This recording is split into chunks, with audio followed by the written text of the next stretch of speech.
কোনো কোম্পানির শেয়ারের দাম ভবিষ্যতে অর্থাৎ লং টার্মে বাড়বেই, এটা আপনি আগে থেকে কি করে অনুমান করবেন? এটাই হচ্ছে আজকে আমাদের এই ভিডিওর মূল বিষয়। নমস্কার বন্ধুরা, ওয়েলকাম টু বিবিএনএস ইনভেস্টিং বাংলা। কোনো কোম্পানির শেয়ারের দাম বাড়তে হলে ওই কোম্পানির শেয়ারের ডিমান্ড বাড়তেই হবে। কারণ আমরা জানি কোম্পানির শেয়ারের দাম বাড়তে হলে তার ডিমান্ড বাড়তে হবে এবং সাপ্লাইটা কম হতে হবে। এবার এই সাপ্লাই যেহেতু আমরা ফিক্স জানি, আগের ভিডিওতে আমরা এটা আলোচনা করেছি যে সাপ্লাইটা ফিক্স থাকে। যেহেতু এই সাপ্লাইটা ফিক্স থাকে, ডিমান্ড যদি বেড়ে যায় আপনার শেয়ারের দাম বাড়বে। এবার এই ডিমান্ড কেন বাড়বে সেটা হচ্ছে যদি ওই কোম্পানির সেলস গ্রোথ এবং ROE অর্থাৎ রিটার্ন অন ইকুইটি এটা যদি বাড়তে থাকে তাহলে কিন্তু আপনার কোম্পানিতে ডিমান্ড আসবেই। এবার শুরুতে কোনো কোম্পানি যখন শুরু করে তখন তার প্রফিট নাও হতে পারে, অর্থাৎ সে লসে চলতে পারে। যদি আপনার কোম্পানির সেলস গ্রোথ ভালো থাকে তাহলে কিন্তু ডিমান্ড আসা শুরু হয়ে যাবে। এবার এই সেলস গ্রোথ এর সাথে সাথে যদি আপনার কোম্পানি লস থেকে প্রফিট করা শুরু করে, অর্থাৎ এই রিটার্ন অন ইকুইটি ROE এটা যদি পজিটিভ হওয়া শুরু করে তাহলে কিন্তু আপনার কোম্পানির শেয়ার প্রাইস রকেটের মতো ছুটবে। এটা হচ্ছে জোম্যাটো কোম্পানি। বন্ধুরা, নো রেকমেন্ডেশন। আমরা এই জোম্যাটো কোম্পানির সেলস গ্রোথ এবং ROE এই দুটো দেখে আমরা আইডিয়া করব যে এখানে ঘটনাটা আসলে কি হয়েছিল। এই সেলস গ্রোথ দেখেই আপনি বলতে পারতেন যে এই কোম্পানিতে ভবিষ্যতে ডিমান্ড আসবেই, সেটা আমি এখানে দেখাবো। দেখুন এখানে এই সেলস গ্রোথটা এটা কোয়ার্টারলি দেখাচ্ছি। ইয়ার অন ইয়ার এটা প্রথমে ছিল 140%। এটা কত? সেপ্টেম্বর 2021। ঠিক সেপ্টেম্বর 2022-এ চলে আসুন, দেখুন ইয়ার অন ইয়ার এখানে দেখুন সেলস গ্রোথ হয়েছে 62%। তো এখান থেকে কোম্পানির প্রথমে না সেলস গ্রোথ অনেক বেশি থাকে, পরে এক সময় একটা জায়গায় চলে আসে।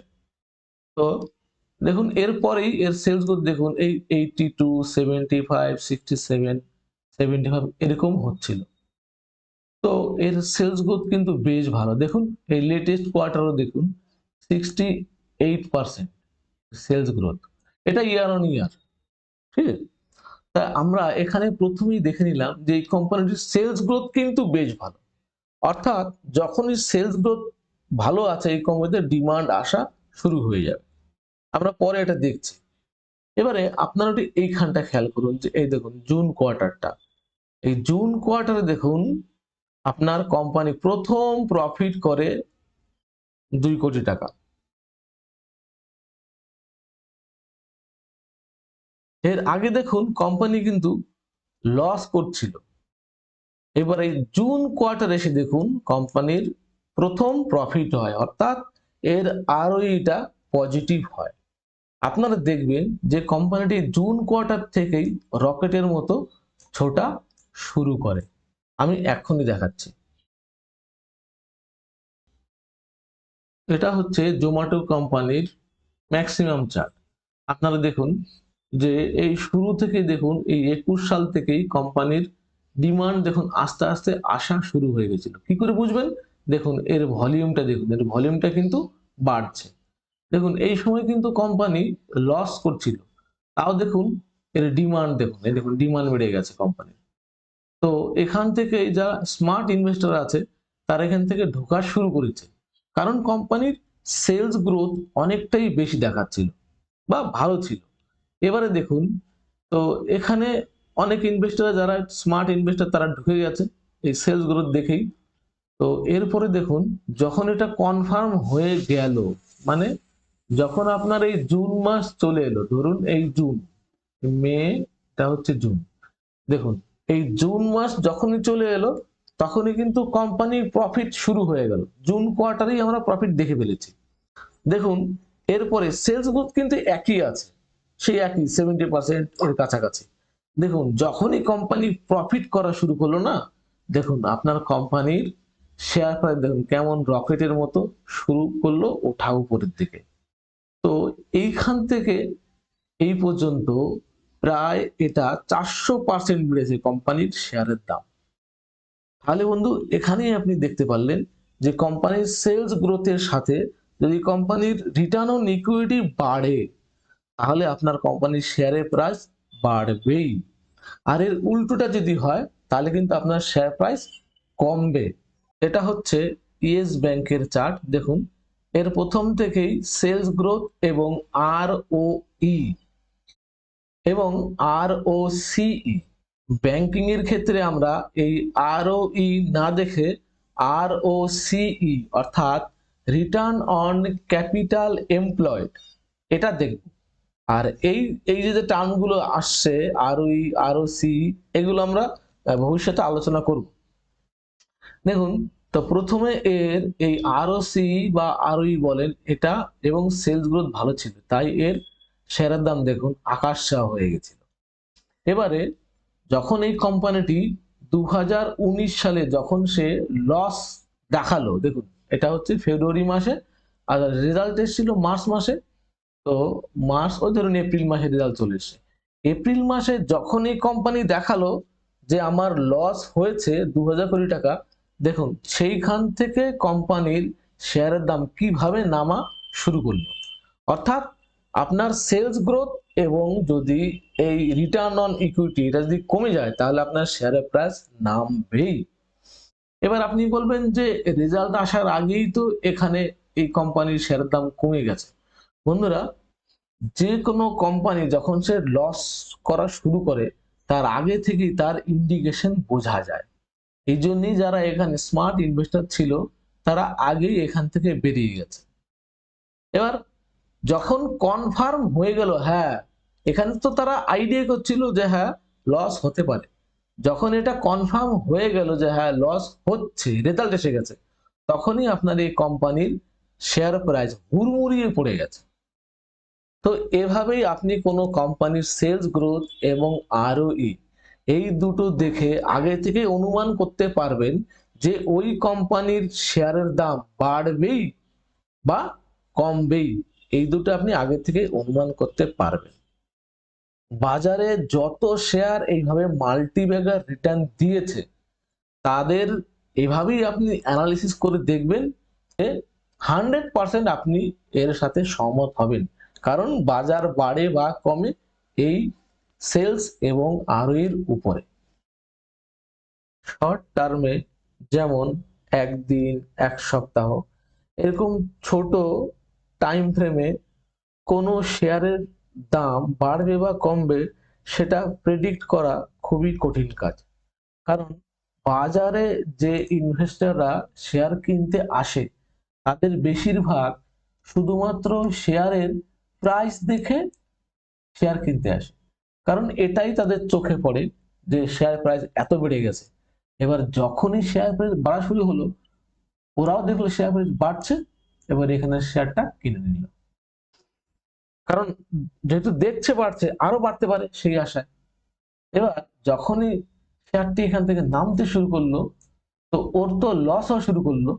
এবার এ কি করবে, সঙ্গে সঙ্গে শেয়ারটি যে আরো লস হয়ে না যায় তার জন্য এখানে সেল করে দেবে।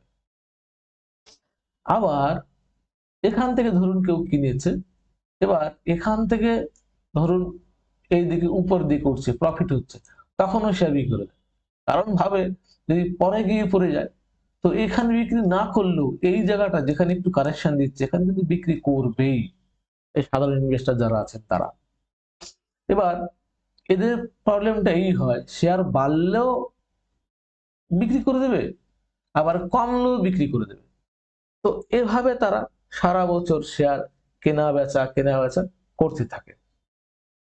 আর এক ধরনের ইনভেস্টর আছে, তারা হচ্ছে এই শেয়ারটির প্রাইসও দেখবে যে কোন দামে আমি কিনবো এবং তার সাথে এই কোম্পানির ভ্যালুয়েশনও জানবে যে এই কোম্পানিটির শেয়ার প্রাইস কত দূর উঠতে পারে, তারা একটা আইডিয়া এখান থেকে তৈরি করে ফেলে। এবার তারা যখন আইডিয়া করে ফেলছে যে আমার শেয়ার প্রাইসটা এখানে আসতে পারে, তখন এখানে যখনই শেয়ারের দাম কমে তখনই তার মনে এটা একটা সুযোগ। আবার এখানে যখন বললো তখন মনে এটা একটা সুযোগ, শেয়ার আরো নিয়ে নেবে। এখানে মনে হয় আর একটা সুযোগ, এটা তখন শেয়ারটা এখানে নিয়ে নেবে। এবার এভাবে তারা শেয়ার কিনতে থাকে। এবার যেদিন তাদের মনে হবে যে এই শেয়ারটি ওভারভ্যালুড হয়ে গেছে, তখনই কিন্তু সেই শেয়ারটা তারা এখানে বিক্রি করা শুরু করবে। কিংবা যদি কোনো অঘটন বাজারে ঘটে, যেমন ধরুন কোনো যুদ্ধ লেগে গেল বড়, কিংবা করোনার মতো আবহাওয়া তৈরি হলো বাজারে, তো এরকম পরিস্থিতি যদি বাজারে হয়, তখন কিন্তু এই সাধারণ ইনভেস্টর যারা আছে তারা কিন্তু শেয়ার বিক্রি করবে, এতে কোনো সন্দেহ নেই। কিন্তু যারা স্মার্ট ইনভেস্টর তাদের বেশিরভাগ পারলে তারা শেয়ার বিক্রি করবেই না। কারণ তাদের মনে হবে এই যে পরিস্থিতি তৈরি হয়েছে, এতে তাদের শেয়ারের দাম আরো এখানে নিচে নামতে পারে, মানে তারা আরো এখানে কম দামে শেয়ার পেতে পারে। যদি এখানে পেয়ে যায় তারা, তখন তারা আরো শেয়ার কিনবে, কারণ ওরা জানে এই শেয়ার ফান্ডামেন্টাল স্ট্রং, অনেক দূর আরো সামনে যাবে। তো এখানে শেয়ার তারা আরো কিনবে।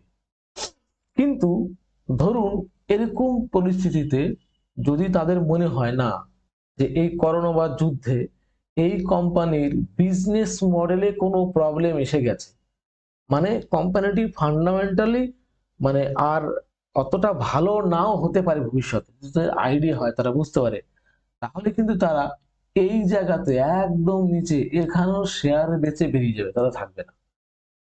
এখন দেখুন এই সমস্ত শেয়ারগুলিতে তারা এই জায়গাগুলোতে তারা আগে থেকেই খবর পেয়ে যায় যে কোম্পানির ফান্ডামেন্টাল চেঞ্জ হতে যাচ্ছে, তখন এরা তারা শেয়ার এখানে কিন্তু বিক্রি করে দেয়। দেখুন এখানে বিক্রি করবে, এখানে এখানে সব স্মার্ট ইনভেস্টর বসে আছে, এরাই বিক্রি করছে, সাধারণ মানুষ না। কিন্তু সাধারণ মানুষ এখানে বেচার সাহসী পাবে না, ভাববে আরো হয়তো বাড়বে। সাধারণ মানুষ কি করবে, যখনই এইখানে শেয়ারটা থেকে এইখানে নেমে এলো না, এইখানে তারা শেয়ার কেনা শুরু করবে, ভাববে যে এইখান থেকে এখানে কম দামে পাচ্ছি, কিন্তু কোম্পানির যে ফান্ডামেন্টালি চেঞ্জ হয়ে গেছে সেটা তারা খেয়াল করে না। তাই তারা এইখান থেকে শুরু করে একদম পুরো এই পর্যন্ত শেয়ার কিনতেই থাকবে। আর স্মার্ট ইনভেস্টর যারা, তারা এখান থেকে এই পর্যন্ত শেয়ার বিক্রি করতে থাকবে। এছাড়াও বন্ধুরা, ধরুন আমেরিকান মার্কেটে হঠাৎ করে ইন্টারেস্ট রেট বেড়ে গেল, তাহলে কিন্তু এই স্মার্ট ইনভেস্টর শেয়ার অনেক সময় বিক্রি করতে বাধ্য হয়। আবার ধরুন কোন দেশের, যে দেশে তারা টাকা ইনভেস্ট করছে সেই দেশের জিডিপি কোনো কারণে খারাপ হয়ে গেল, তখনও কিন্তু তারা শেয়ার অনেক সময় বিক্রি করে বেরিয়ে যায়। কিন্তু যদি তারা কোনোদিন ফেরত আসে, ফেরত তো একদিন আসবেই, তাহলে কিন্তু তারা এরকম ফান্ডামেন্টালি স্ট্রং যে কোম্পানিগুলো আছে সেখানে আবার শেয়ার কিনতে আসবে। মানে এই ফান্ডামেন্টালি স্ট্রং কোম্পানিগুলো কিন্তু সবার আগে ডিমান্ড আসা শুরু হবে। বন্ধুরা, যদি এই ভিডিও আপনাদের ভালো লেগে থাকে, অবশ্যই লাইক করবেন, শেয়ার করবেন, কমেন্ট করবেন এবং সাবস্ক্রাইব করবেন। আজকে এখানেই শেষ করছি। নমস্কার।